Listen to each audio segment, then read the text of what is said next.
Hello everyone, this is Brian, also known as DJ Nightmare. This is my first real topic post. I recently posted a kind of an introductory video to what my channel is going to be all about, what the posts I make are going to be all about. If you haven't seen that, I encourage you to check that out. But for my first topic, I want to talk about something that happened here locally in Indianapolis Saturday night. I'm going to split this discussion into two parts. So after you see this video, be sure to check out part two. Saturday night, as you probably know, at the Indiana State Fair, at the Sugarland concert, the stage rigging collapsed prior to the start of the show. It collapsed forward and into the general admission area known as the Sugar Pit for the concert. At the time that I record this, 5 people died, over 40 were injured. The death toll may rise. I want to just kind of share my personal feelings about that first. Last night, as I saw the news interrupt regular broadcasting to have live coverage of this, I really was not aware of how extensive this was going to be. I thought it was just a matter of a stage collapsing and that it was localized to the stage area. I was wrong. It was much worse than that. And watching this news coverage for several hours last night affected me very deeply. I'm not sure how I would have been affected by it if it had occurred somewhere else. I'm just not sure. All I know is, since I live just north of Indianapolis, obviously our TV stations interrupted programming to cover this live, so we got several hours of on-the-scene footage, interviews with people who were there, all sorts of things. I suppose I'm also deeply affected by this because it's local, and when something like this happens,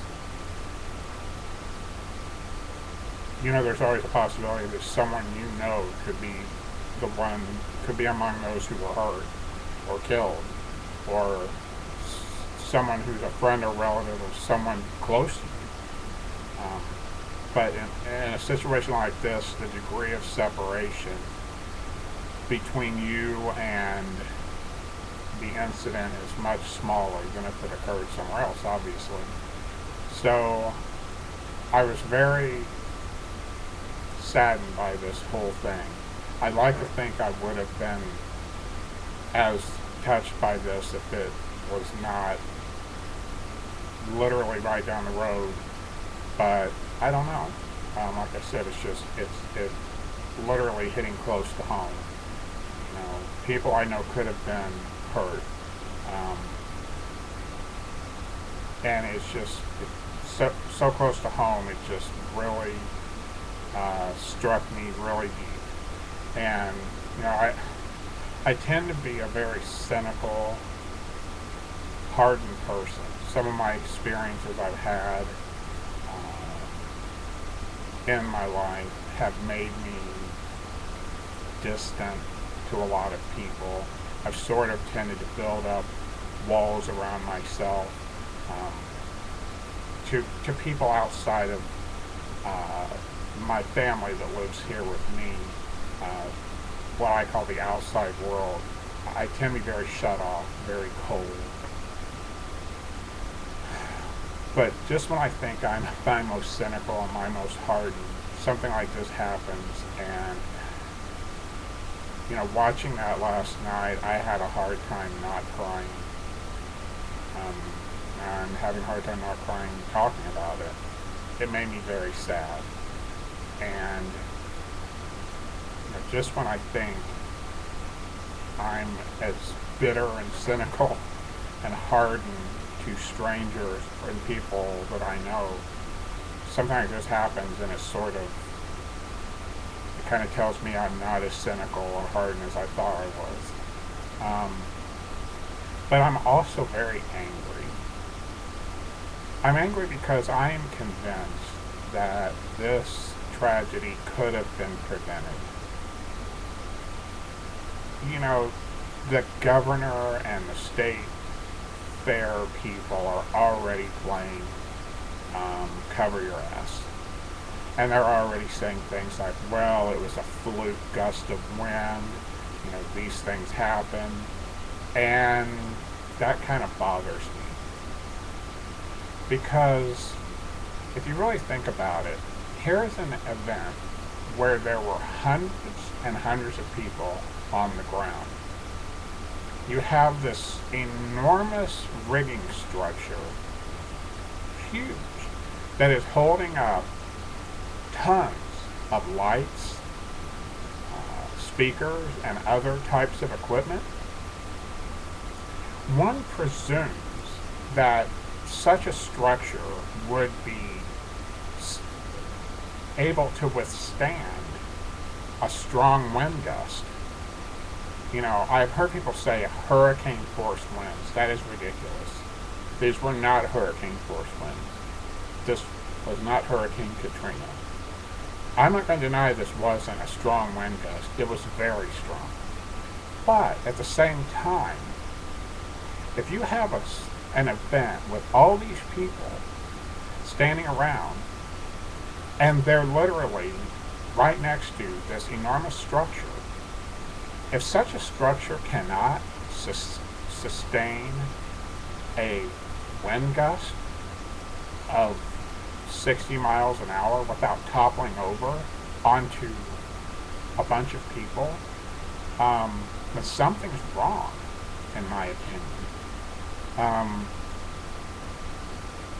One would think that such an enormous structure would be erected in such a way that it could withstand a strong wind gust. And I question whether everything was done that could have been done.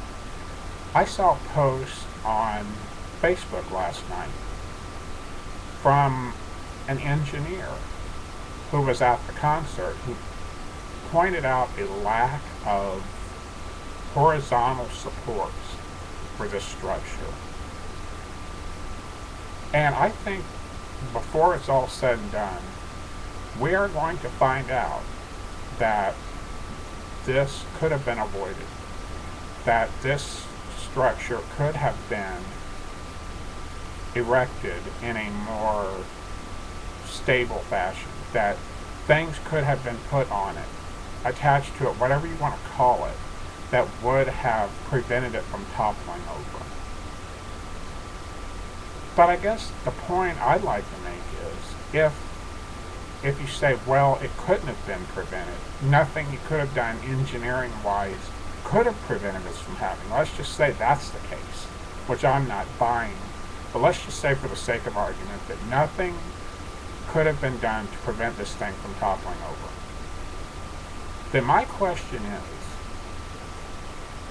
if this structure toppling over because of a strong wind gust was inevitable, toppling over and crushing dozens of people, killing 5, should we really be doing things like this if that's the case? Because what is the cost of entertainment? Do we really want to risk our lives for entertainment? I mean, I heard that about a month ago, Cheap Trick, the rock band, were at a blues festival in Canada, and they had a similar thing happen to them. Their stage collapsed, or some kind of rigging collapsed. Far fewer people were injured. I don't think any audience members were injured, I don't think. Far fewer injuries, no deaths. But it sort of speaks to me of the problem, because the thing these two incidents have in common is they happened on, I guess the word would be, a temporary stage structure. Um, built up for a blues festival or a state fair or something like that. These type of structures, I question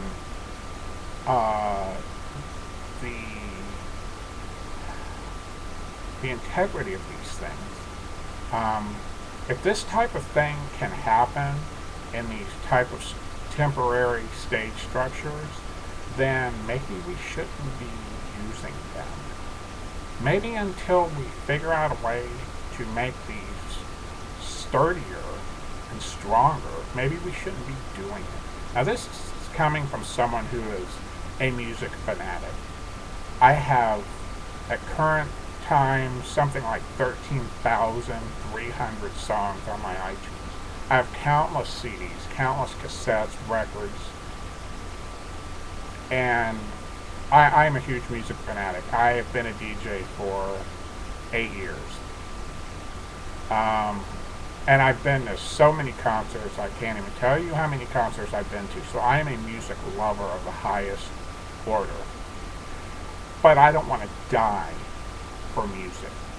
I don't want to die for a band I love. 5 people last night died because they like Sugarland. That is so ridiculous. I don't worry about structures inside a building like Conseco Fieldhouse collapsing, because they're permanent structures. Even Verizon Wireless, the outdoor venue here in the Indianapolis area, permanent structures.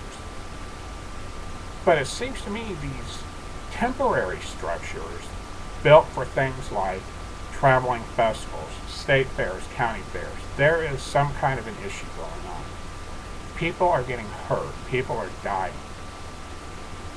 Gust of wind, a fluke accident? Come on. If this is the best we can do, we probably need to put a hold on it until we can figure out a way to make these type of experiences safe for us and our children, our loved ones.